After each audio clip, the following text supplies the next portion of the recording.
Hi, and welcome to Sociology 1101 eCore. I'm Dr. Pamela Brown. So, one thing that you'll notice very quickly is behind me, I'm actually in a old cedar closet. I'm redoing my childhood home, and it's kind of funky because my dad built this back in the 60s because the only warm clothing we had, obviously, even though I grew up in the deep south, was wool. So since we didn't want the moths to get it, all our winter clothes came down here. It is a great office. The reason I'm telling you this is it doesn't matter what your background looks like. It doesn't matter whether you have makeup on. It doesn't matter what clothes you have on. Just be sure to wear clothes. Making a video is fun, and you're going to actually get to do that. During your midterm project and a couple of other times, you'll be able to make a video. Don't be shy. Don't worry about it. And hey, if I can make a video with no makeup on and a cedar closet behind me, so can you. So let's talk about my teaching philosophy. One of the greatest things to me about teaching is that I get to not teach you, but I get to lead you to finding out information. And I think that this is one of the ideas that we have a lot of times is that we are empty vessels and the teachers pour the information into us. That's actually not how any of this works. You have to be interested. You have to do the reading and you have to make informed decisions in order to answer your discussion questions, in order to be able to do your project, in order to study. So you have to be able to apply what you learn. That's the way that I think about it. It's guiding you to locate the information, it's guiding you to find new ways of learning.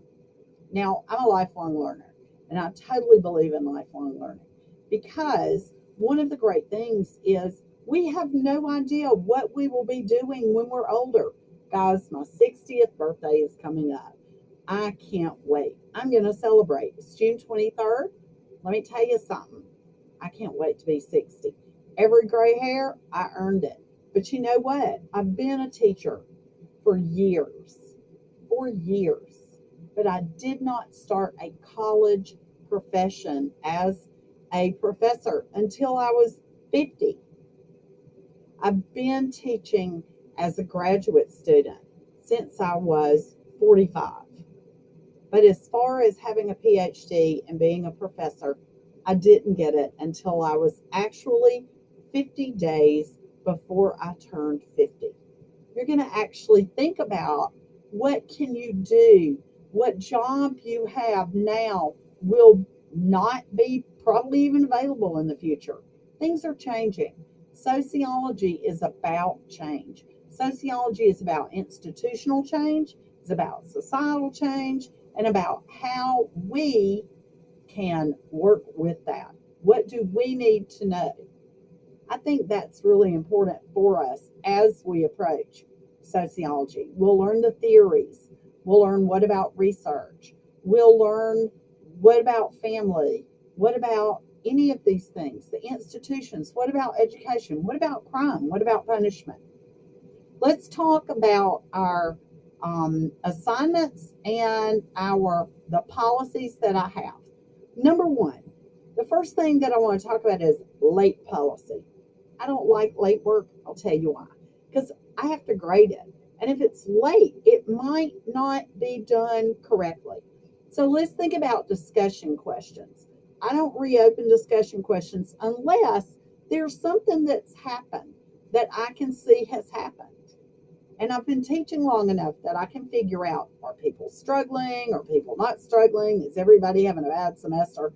Last semester was the worst in 10 years of me teaching, the worst. I have never had a horrible semester like that semester.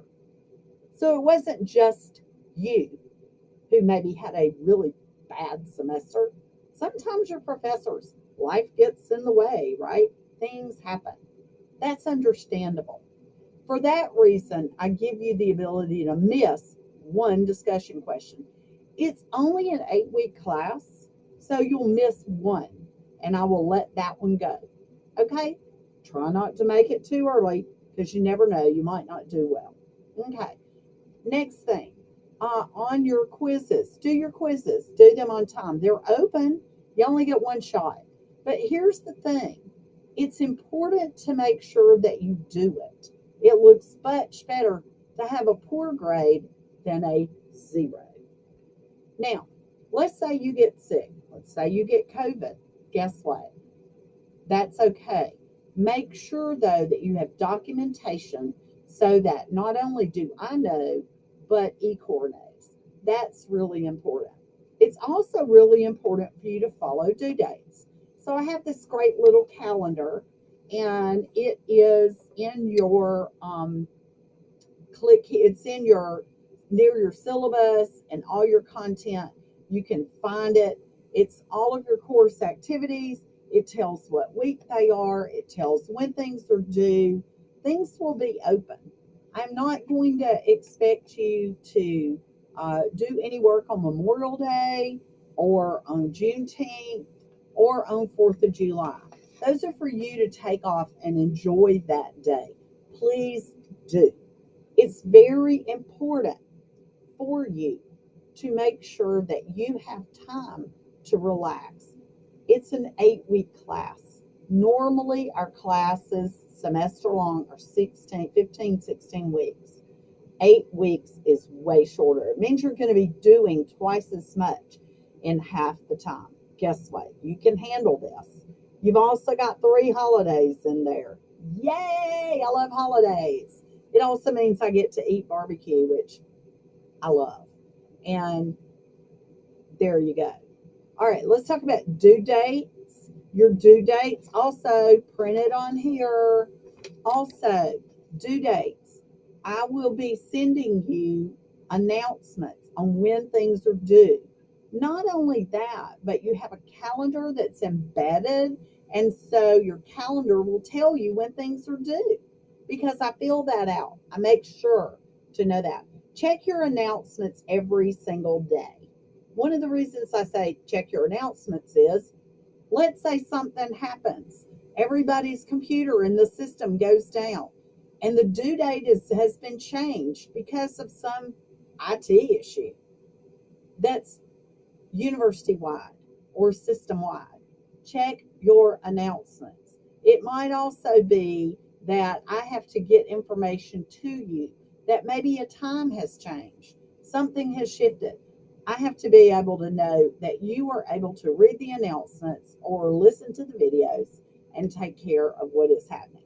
All right, first assignment, the very first thing you have to do your mandatory attendance quiz, okay, very first, and do your mandatory introduction discussion. One thing also, every single discussion that you will want to do, you need to answer at least 2 of your classmates. I check, I grade, make sure that you do that. That's one thing. Another thing is we're going to learn how to cite our readings. And I have a announcement that explains how to do that. So what I want everybody to do is, yay, let's go summer semester. Let's get it done. And not only that, let's make sure that we all do great, that we have fabulous grades, that we do our work, we attend class. Because I always say, if you don't do your work, I can't help. You have to do your work.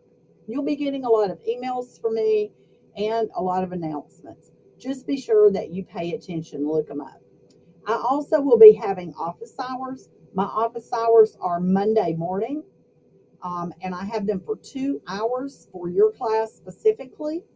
What I will do is I will be in chat, and if you have any questions, it's from 8 to 10 on Monday morning.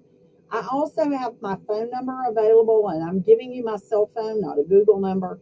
Please be mindful that on weekends, I have 2 9-year-olds, and I usually take them to the pool on Saturday. Saturday, they're at the pool. Sunday is family day.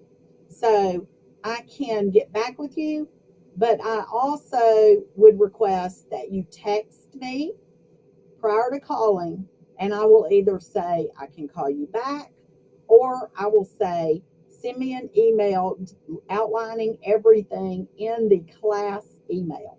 If you're unfamiliar with class email, we can figure that out. But what I need you to do is make sure that you follow some of these instructions. Also, on the weekend, you should take time off to spend with your friends and family. It's the only way to keep our mental health going in these days. Everybody, have a great summer. I'm Dr. Brown. I'm your professor. Let's go get this done.